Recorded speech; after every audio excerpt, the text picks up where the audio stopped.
नमस्कार, आप देख रहे हैं NY24 हिंदी चैनल। आज की तारीख है 8 अगस्त 2026, दिन है शनिवार। हिंदू पंचांग के अनुसार श्रावण मास के कृष्ण पक्ष की 10वीं तिथि है, जो दोपहर को 2 बजे तक रहेगी। उसके बाद एकादशी तिथि शुरू हो जाएगी। शुभ मुहूर्त की अगर बात की जाए तो दोपहर के 12:18 से लेकर 1:10 तक का समय जो है अभिजीत मुहूर्त का यानी कि शुभ मुहूर्त रहेगा। राहु काल की अगर बात की जाए तो लगभग 9 बजे से लेकर 10:30 तक का समय जो है वो राहु काल के लिए यानी कि आपके लिए अशुभ रहेगा। आपको कोई भी नया या शुभ काम करने से बचना चाहिए। नजर डालते हैं इस बुलेटिन की अहम और बड़ी खबरों पर। सबसे पहली और अहम खबर की तरफ चलते हैं। प्रधानमंत्री नरेंद्र मोदी आज IIT दिल्ली के 57वें दीक्षांत समारोह को करेंगे संबोधित। प्रधानमंत्री नरेंद्र मोदी 8 अगस्त 2026 को सुबह के 11 बजे IIT दिल्ली के 57वें दीक्षांत समारोह में मुख्य अतिथि के रूप में शामिल होंगे। इस विशेष अवसर पर वे 3000 से अधिक स्नातकों और 587 PhD कैंडिडेट्स को संबोधित करते हुए मेधावी छात्रों को स्वर्ण पदक प्रदान करेंगे।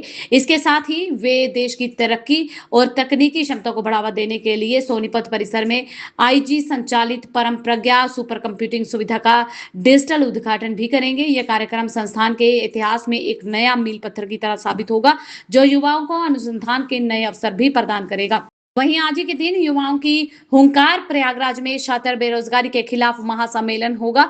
प्रयागराज में 8 अगस्त 2026 को छात्र बेरोजगारी और प्रतियोगी परीक्षाओं की समस्याओं को लेकर एक विशाल युवा कार्यक्रम का आयोजन किया जा रहा है। इस सम्मेलन में देश और प्रदेश के विभिन्न हिस्सों से आए हजारों प्रतियोगी छात्र और युवा एकजुट हो रहे हैं। कार्यक्रम का मुख्य उद्देश्य सरकारी भर्तियों में हो रही देरी, पेपर लीक की बढ़ती घटनाएं, रोजगार के घटते अवसरों पर अपनी आवाज को बुलंद करना है। विभिन्न छात्र संगठनों और युवा मंचों के नेतृत्व में आयोजित इस मंच पर भर्ती प्रक्रियाओं को पारदर्शी बनाने व तय समय सीमा में नौकरियां देने की मांग की जा रही है। परीक्षा की तैयारी कर रहे छात्रों का मानना है कि यह आंदोलन उनके भविष्य को सुरक्षित करने के लिए एक अहम कदम साबित हो सकता है। बढ़ते हैं अगली बड़ी और अहम खबर की तरफ। राहुल गांधी का प्रयागराज का दौरा, युवाओं और छात्रों से करेंगे सीधा संवाद। लोकसभा में नेता प्रतिपक्ष राहुल गांधी आज उत्तर प्रदेश के प्रयागराज के दौरे पर रहेंगे, जहां वे शाम को 5 बजे से जॉर्ज टाउन स्थित KP ग्राउंड में आयोजित छात्रों की गूंज कार्यक्रम का हिस्सा बनेंगे।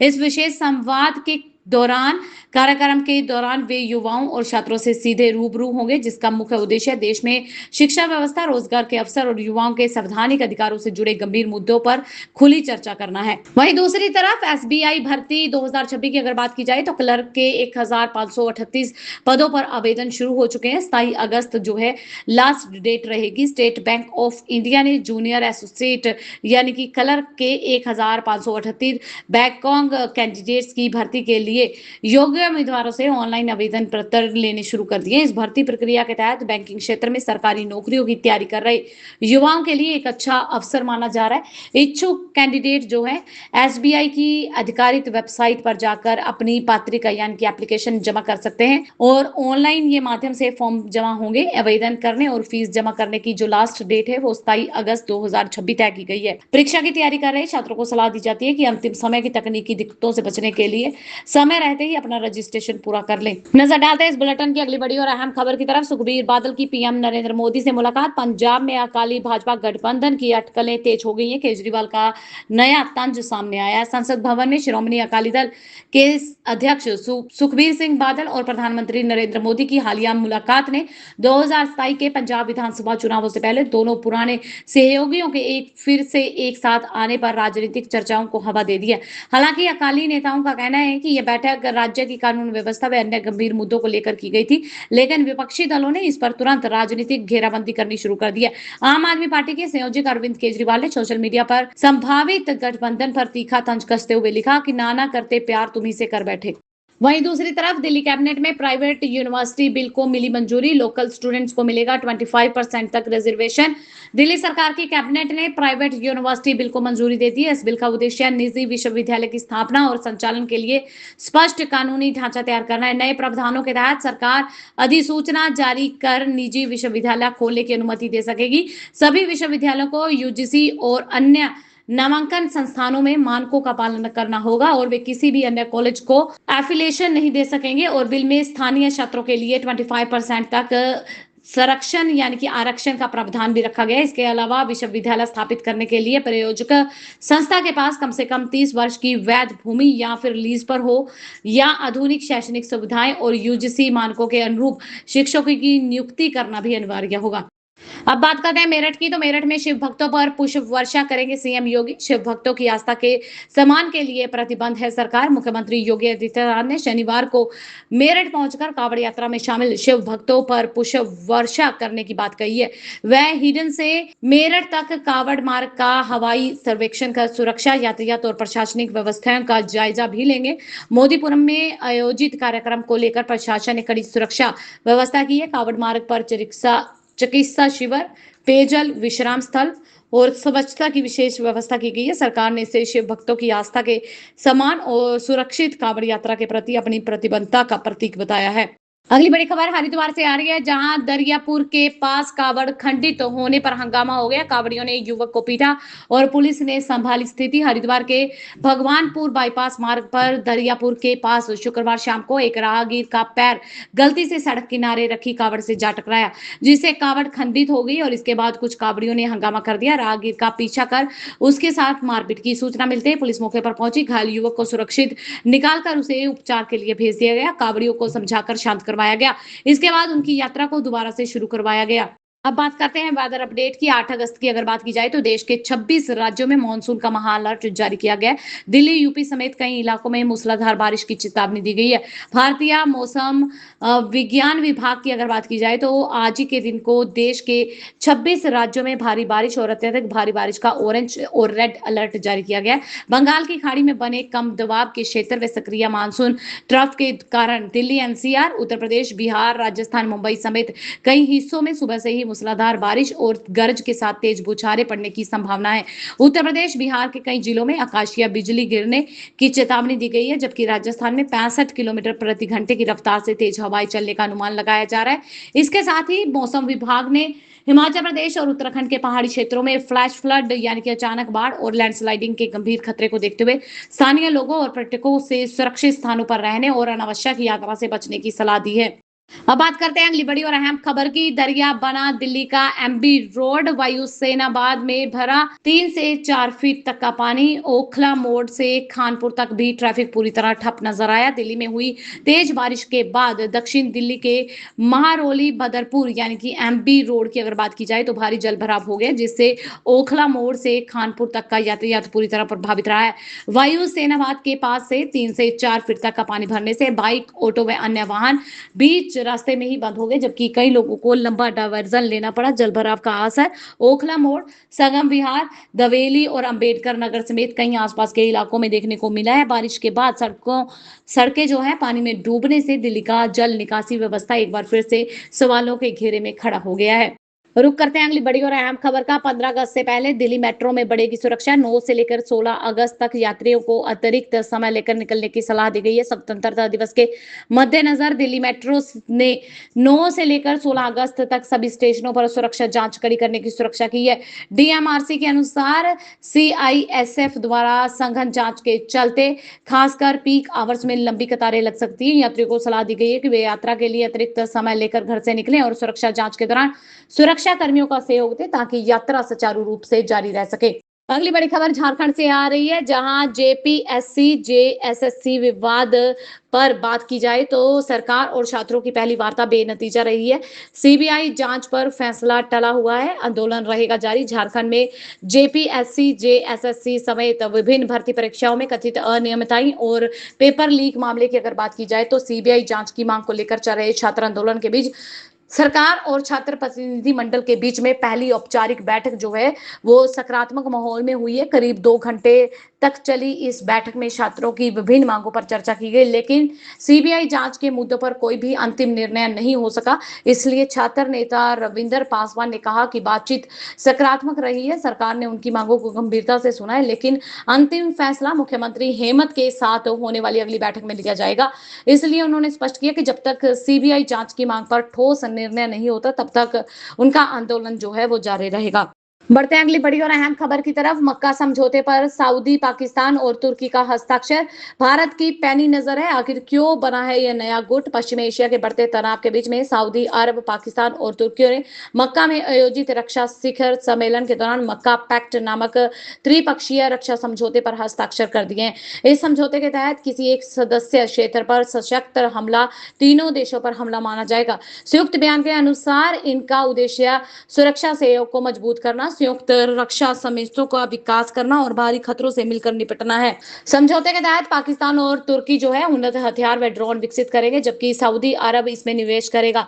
इन घटनाक्रम पर भारत ने सतर्क रुख अपनाते हुए कहा कि वह पूरे मामले पर पैनी नजर बनाए हुए। विदेश मंत्रालय के रणधीर जायसवाल ने कहा कि यह एक नया घटनाक्रम है और भारत इसकी लगातार निगरानी कर रहा है। वहीं विशेषज्ञों का मानना है कि फिलहाल यह समझौता क्षेत्रीय सुरक्षा सहयोग पर केंद्रित है, लेकिन पाकिस्तान की बढ़ती सैन्य भूमिका को देखते हुए भारत स्थिति पर करीब से नजर रखे हुए है। बढ़ते हैं अगली बड़ी और अहम खबर की तरफ। बड़े व्यापारियों पर लग सकता है यूपीआई एमडीआर, प्रस्तावित ढांचे पर चर्चा जारी है।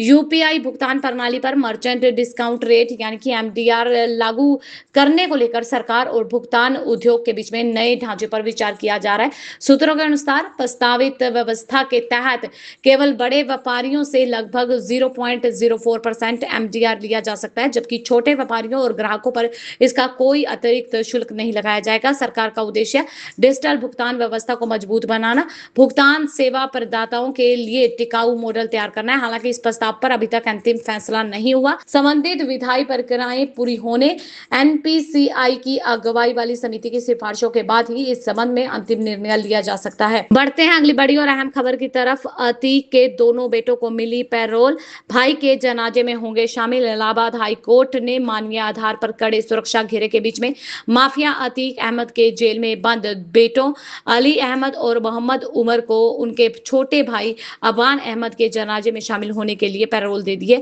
ये पता चला है कि झांसी जेल में बंद भाई से मिलने जाते समय एक भीषण सड़क हादसे में कार डिवाइडर से टकराने के कारण अबान की मौत हो गई थी, जिस वाहन पर पहले से ही ओवर स्पीडिंग सहित कुल 16 चालान दर्ज थे। कोर्ट ने सुरक्षा कारणों से दोनों भाइयों को पैरोल के दौरान मीडिया से दूरी बनाए रखने के सख्त निर्देश भी दिए हैं। बात करते हैं ओला कंपनी की, तो भाविश अग्रवाल की ओला इलेक्ट्रिकल जो है 15 अगस्त को लॉन्च करेगी बैटरी ऊर्जा भंडारण का प्लेटफॉर्म महाशक्ति। ओला इलेक्ट्रिक 15 अगस्त को अपना नया बैटरी ऊर्जा भंडारण यानी कि बैटरी एनर्जी स्टोरेज की जो प्लेटफॉर्म है महाशक्ति वो लॉन्च करने जा रही है। इस लॉन्च के साथ कंपनी इलेक्ट्रिक वाहनों की बैटरियों से आगे बढ़कर भारत के तेजी से बढ़ते बैटरी ऊर्जा भंडारण बाजार में प्रवेश करेगी। कंपनी के अनुसार भारत में डिजाइन और निर्मित महाशक्ति प्लेटफॉर्म का उपयोग नवीनीकरण ऊर्जा के एकीकरण, औद्योगिक बिजली आपूर्ति, ग्रिड इंफ्रास्ट्रक्चर और डेटा सेंटर जैसी जरूरतों के लिए किया जाएगा। ओला इलेक्ट्रिक का कहना है कि यह प्लेटफॉर्म देश में ऊर्जा भंडारण क्षमता बढ़ाने और स्वच्छ ऊर्जा के विस्तार को गति देने में अहम भूमिका निभाएगा। अब बात करते हैं मनोरंजन जगत की, तो फिल्म सतलुज को लेकर भारी नुकसान हुआ है। भरपाई के लिए गुरुद्वारों में रखी गई है गुल्लक। डायरेक्टर का आया रिएक्शन।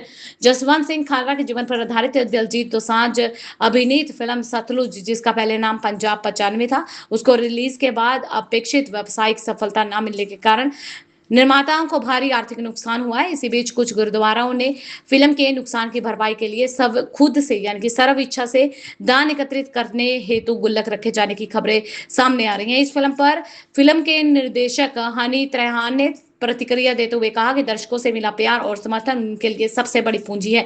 उन्होंने फिल्म से जुड़े सभी लोगों और दर्शकों का आभार व्यक्त करते हुए कहा कि उनकी टीम का उद्देश्य हमेशा जसवंत सिंह खालरा की कहानी को दुनिया तक पहुंचाना था और लोगों का स्नेह उनके लिए किसी भी आर्थिक लाभ से अधिक है। अब बात करते हैं तमिलनाडु की, तो तमिलनाडु में मनता तंत्रित मुस्लिमों के आरक्षण पर सुप्रीम कोर्ट ने फैसला सुरक्षित रखा है। सुप्रीम कोर्ट ने तमिलनाडु सरकार की उस याचिका पर फैसला सुरक्षित रख लिया है जिसमें हिंदू से इस्लाम अपनाने वाले सामाजिक व शैक्षणिक रूप से पिछड़े लोगों को आरक्षण का लाभ जारी रखने की मांग की गई थी। राज्य सरकार ने मद्रास हाईकोर्ट के उन फैसलों को चुनौती दी थी जिसमें कहा गया था कि केवल धर्म परिवर्तन के आधार पर पिछड़ी जाति यानी कि मुस्लिम श्रेणी में आरक्षण नहीं दिया जा सकता। सभी पदों की दलीलें सुनने के बाद शीर्ष अदालत ने अपना निर्णय जो है वो सुरक्षित रख लिया है। अब बढ़ते हैं अगली बड़ी और अहम खबर की तरफ। भारत चीन पर 100% टैरिफ प्रस्ताव का अमेरिकी सेनेटरों ने किया विरोध। अमेरिका ने अमेरिका में भारत और चीन पर प्रस्तावित 100% टैरिफ का विरोध शुरू हो गया है। सेनेटर रेड पॉल और रॉन वाइड्रेन ने चेतावनी दी है कि ऐसा कदम अमेरिका के आर्थिक हितों और भारत जैसे रणनीतिक साझेदारों के साथ संबंधों को नुकसान पहुंचा सकता है। यह प्रावधान रूस पर प्रतिबंध से जुड़े विधेयक का हिस्सा है, जो रूसी व्यापार जारी रखने वाले देशों पर भारी शुल्क लगाने का प्रस्ताव देता है। यदि बिल मौजूदा स्वरूप में लागू हुआ तो भारत सहित कई देशों पर इसका बड़ा असर देखने को मिल सकता है। वहीं दूसरी तरफ चीन में इजराइल ने एक साल में दूसरा वाणिज्य दूतावास बंद कर दिया है। इजराइल ने चीन के चेंगडू स्थित अपना वाणिज्य दूतावास बंद कर दिया है, जिससे दोनों देशों के बीच में बढ़ते तनाव के संकेत मिल रहे हैं। माना जा रहा है कि चीन का ईरान और फिलिस्तीन के प्रति झुकाव इस फैसले की कड़ी वजह है। ये एक साल के भीतर चीन में बंद किया गया इजराइल का दूसरा राजनयिक मिशन है। हालांकि इजराइल ने इस कदम के पीछे आधिकारिक कारण अभी तक जनतक नहीं किए। पूर्व महावाणिज्य दूत गादी हरपाज ने इसे भावुक विदाई बताते हुए कहा कि दोनों देशों के बीच में बने रिश्ते व सहयोग की यादें हमेशा कायम रहेंगी। इजराइल फिलहाल बीजिंग, शंघाई और हांगकांग में अपने राजनयिक मिशन संचालित कर रहा है। अब बात करते हैं नीट यूजी 2026 पेपर लीक मामले की। तो सीजेपी ने एनटीए खत्म करने की मांग उठाई है। नीट यूजी 2026 पेपर लीक मामले में सीबीआई की चार्जशीट के बाद सीजेपी ने एनटीए को भंग करके नया राष्ट्रीय तकनीकी परीक्षा आयोग बनाने की मांग की है। पार्टी ने परीक्षा प्रक्रिया, वेंडरों और पुराने पेपर लीक मामलों की व्यापक जांच करने पर जोर दिया। सीबीआई ने चार्जशीट में 13 लोगों को आरोपी बनाया है, जिसमें एनटीए से जुड़े 3 विषय विशेषज्ञ भी शामिल हैं। जांच में दावा किया गया है कि प्रश्न पत्र टेलीग्राम और व्हाट्सएप के जरिए लीक हुए थे और कुछ उम्मीदवारों को 4 लाख रुपए में पेपर देने की पेशकश भी की गई थी। सीजेपी ने कहा कि परीक्षा प्रणाली में भरोसा बहाल करने के लिए व्यापक सुधार और दोषियों पर सख्त कार्रवाई जरूरी है। अगली बड़ी खबर नोएडा से आ रही है, जहां नमो भारत का नया रूट नोएडा गाजियाबाद से गुरुग्राम तक हो रहेगा।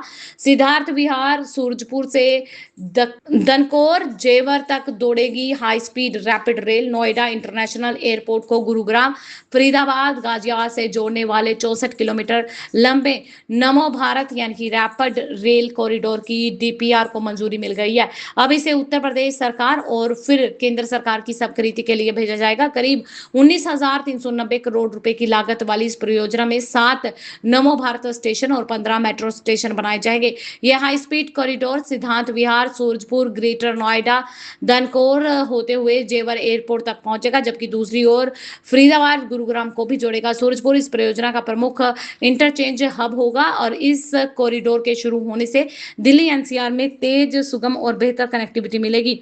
सड़क यातायात का दबाव कम होगा और जेवर एयरपोर्ट तक पहुंचना पहले से कहीं अधिक आसान हो जाएगा। अब बात करते हैं सीएम विजय की। तो 27 साल पुराने रिश्ते को मिला दूसरा मौका, कोर्ट में खत्म हुआ तलाक का मामला। तमिलनाडु के मुख्यमंत्री जोसेफ विजय और उनकी पत्नी संगीता के तलाक मामले में नया मोड़ सामने आया है। संगीता ने कोर्ट में दायर अपनी तलाक की अर्जी जो है वो वापस ले लिया, जिसके बाद अदालत ने मामला बंद कर दिया। फरवरी 2026 में दायर याचिका में उन्होंने गंभीर आरोप लगाए थे और कोर्ट में वीडियो कॉन्फ्रेंसिंग के जरिए पेश होकर उन्होंने कहा था कि अब वह यह मामला आगे नहीं बढ़ाना चाहती। 27 साल पुराने रिश्ते को एक और मौका मिलने से दोनों के अलगाव की अटकलों पर जो है फिलहाल विराम लग गया है। अब बात करते हैं अमेजॉन ग्रेट फ्रीडम सेल की। तो होम थिएटर का मजा अब सस्ता हो जाएगा। प्रोजेक्टर की कीमत जो है वो 6,399 रुपए से शुरू होने वाली है। अमेजॉन ग्रेट फ्रीडम सेल 2026 और फ्लिपकार्ट फ्रीडम सेल के दौरान एक्स इलेक्ट्रॉन ने अपनी स्मार्ट प्रोजेक्टर और एप्जोपा पोर्टल पर मॉनिटरिंग पर बड़ी छूट की घोषणा कर दी है। सेल में स्मार्ट प्रोजेक्टर की शुरुआती कीमत जो है 6,399 रुपए रखी गई, जबकि प्रीमियम मॉडल जो है 250 इंच तक की स्क्रीन और 4K सपोर्ट के साथ उपलब्ध है। कंपनी का दावा है कि ये डिवाइस होम थिएटर, गेमिंग और स्ट्रीमिंग का बेहतर अनुभव देगा। वहीं अर्जोपा के पोर्टल मॉनिटर की रिवायती कीमतों पर बिक्री के लिए भी उपलब्ध रहेंगे। अब बात करते हैं बीएसएनएल की। तो बीएसएनएल का नया फाइबर प्लान लॉन्च हो गया है। 200 Mbps स्पीड के साथ स्थायी ओटीटी का फायदा मिलेगा। इंडिपेंडेंस डे के अवसर पर बीएसएनएल ने नया fibre super plus OTT band plan launch किया है। ये मात्र 1,111 रुपए प्रतिमाह के ऑफर में ग्राहकों को 200 Mbps स्पीड, 5,000 GB तक data data, unlimited calling, 27 OTT platform का सब्सक्रिप्शन मिलेगा। प्लान के साथ मुफ्त dual band wifi ONT device भी दिया जाएगा और ये ऑफर नए और अपग्रेड करने वाले ग्राहकों के लिए पहले 6 महीने तक लागू रहेगा। ग्राहक इस प्लान को BSNL की वेबसाइट, सेल्फ केयर ऐप या फिर व्हाट्सएप के जरिए आसानी से बुक और अपग्रेड कर सकेंगे। अगली बड़ी खबर उत्तर प्रदेश से आ रही है। यहाँ यूपी चुनाव से पहले RLD में बड़ा बदलाव हुआ है। ऐश्वर्या राज सिंह बने प्रदेश अध्यक्ष। उत्तर प्रदेश विधानसभा चुनाव से पहले राष्ट्रीय लोकदल ने संगठन में बड़ा बदलाव करते हुए ऐश्वर्या राज सिंह को नया प्रदेश अध्यक्ष नियुक्त किया है। उनकी नियुक्ति पूर्व प्रदेश अध्यक्ष डॉक्टर रामाशीष राय के इस्तीफे के बाद हुई है। रॉय ने वैचारिक और नैतिक कारणों का हवाला देते हुए पार्टी की प्राथमिक सदस्यता से इस्तीफा दे दिया है। पार्टी ने ऐश्वर्या राज सिंह की नियुक्ति के जरिए चुनावी तैयारियों को तेज करने का संकेत दिया। माना जा रहा है कि आने वाले दिनों में संगठन में और भी बदलाव हो सकते हैं। वहीं विधानसभा चुनाव से पहले पार्टी के भीतर असंतोष और बगावती सुर भी सामने आने लगे हैं, जो रालोद के लिए चुनौती बन सकते हैं। बढ़ते अगली बड़ी और अहम खबर की तरफ। स्पाइडरमैन के 8वें दिन भी खूब चला जादू। जाने भारत में हॉलीवुड की सबसे बड़ी फिल्म बनने से है कितनी दूर। Tom Holland stars Spiderman brand new day भारतीय बॉक्स ऑफिस पर शानदार प्रदर्शन करते हुए दिख रही है। फिल्म ने रिलीज के 8वें दिन तक 14.20 करोड़ रुपए की कमाई की है, जिसके साथ ही इसका कुल भारतीय नेट कलेक्शन की अगर बात की जाए तो 334.70 करोड़ रुपए पहुंच गया। फिल्म पहले ही भारत में सबसे तेज यानी कि 300 करोड़ आंकड़ा पार करने वाली हॉलीवुड फिल्म बन चुकी है। अब यह मार्वल की सबसे ज्यादा कमाई करने वाली फिल्म एवेंजर्स एंड गेम का रिकॉर्ड तोड़ने से केवल 38.52 करोड़ रुपए की दूरी पर है। वहीं भारत में अब तक सबसे ज्यादा कमाई करने वाली हॉलीवुड फिल्म अवतार द वे ऑफ वाटर का रिकॉर्ड तोड़ने के लिए करीब 55.9 करोड़ रुपए और कमाने होंगे। जबकि बात की जाए दूसरे वीकेंड में भी अच्छी कमाई के दम पर फिल्म ये दोनों रिकॉर्ड अपने नाम कर सकती है। अगली बड़ी खबर महाराष्ट्र से आ रही है। महाराष्ट्र सरकार की बड़ी कार्रवाई। आतंकवादी संगठनों से जुड़े 114 कट्टरपंथी प्रकाशनों पर लगाया गया प्रतिबंध। महाराष्ट्र सरकार ने आतंकवाद और कट्टरपंथी विचारधारा के प्रसार पर रोक लगाने के लिए ISIS और ISIS के हिज़ मुजाहिदीन व अल कायदा से जुड़े 114 प्रकाशनों व डिजिटल सामग्रियों पर प्रतिबंध लगा दिया और गृह विभाग ने BNSS की धारा 98(1) के तहत इन सभी प्रतियों पर जब्त करने के आदेश जारी किए। सरकार के अनुसार यह सामग्री सोशल मीडिया व अन्य माध्यमों से युवाओं को कट्टरपंथ की ओर प्रेरित करने के लिए इस्तेमाल की जा रही है। प्रतिबंधित सामग्री के प्रकाशन, वितरण, बिक्री व संग्रह पर भी रोक रहेगी। उल्लंघन करने वालों के खिलाफ कानूनी कार्रवाई भी की जाएगी। अब बात करते हैं CM योगी की। तो CM योगी आदित्यनाथ से मिले सनी देओल और प्रीति जिंटा। अभिनेता सनी देओल और अभिनेत्री प्रीति जिंटा ने आज लखनऊ में उत्तर प्रदेश के मुख्यमंत्री योगी आदित्यनाथ से उनके आधिकारिक आवास पर एक शिष्टाचार मुलाकात की है। दोनों कलाकार अपनी आगामी फिल्म बंटवारा 1947 के प्रमोशन के सिलसिले में शहर में थे, जहां उन्होंने मुख्यमंत्री के साथ राज्य में फिल्म निर्माण और सांस्कृतिक प्रोत्साहन पर चर्चा की है। इस मुलाकात के दौरान CM योगी ने दोनों फिल्म सितारों को स्मृति चिन्ह के रूप में भगवान की मूर्तियां भेंट की हैं और सोशल मीडिया पर इस मुलाकात की तस्वीरें भी साझा की गई हैं। वहीं अगली बड़ी खबर उत्तराखंड से आ रही है, जहां उत्तराखंड गौरव सम्मान पुरस्कार के लिए आवेदन शुरू कर दिए गए। 30 अगस्त तक का मौका रहेगा।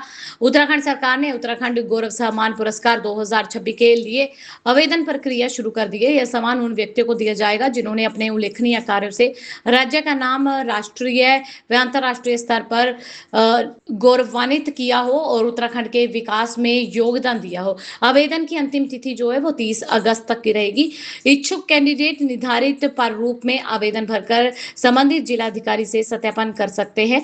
उन्हें सचिव सामान्य प्रशासन विभाग सचिवालय देहरादून के पते पर समय सीमा के भीतर भेजना होगा और प्राप्त एप्लीकेशंस पर मुख्य सचिव की अध्यक्षता वाली समिति विचार करेगी और पात्र व्यक्तियों के नाम पर पुरस्कार के लिए भी अनुशासित किया जाएगा। ये थी अब तक की मुख्य और बड़ी खबरें। ऐसी और खबरें जानने के लिए चैनल को सब्सक्राइब कर लें, बेल आइकन को प्रेस कर लें ताकि आपसे आने वाली खबरें मिस ना हो। मिलते हैं हम अगली वीडियो में, तब तक के लिए खुश रहें, सुरक्षित रहें, हम यही दुआ करते हैं। धन्यवाद जी।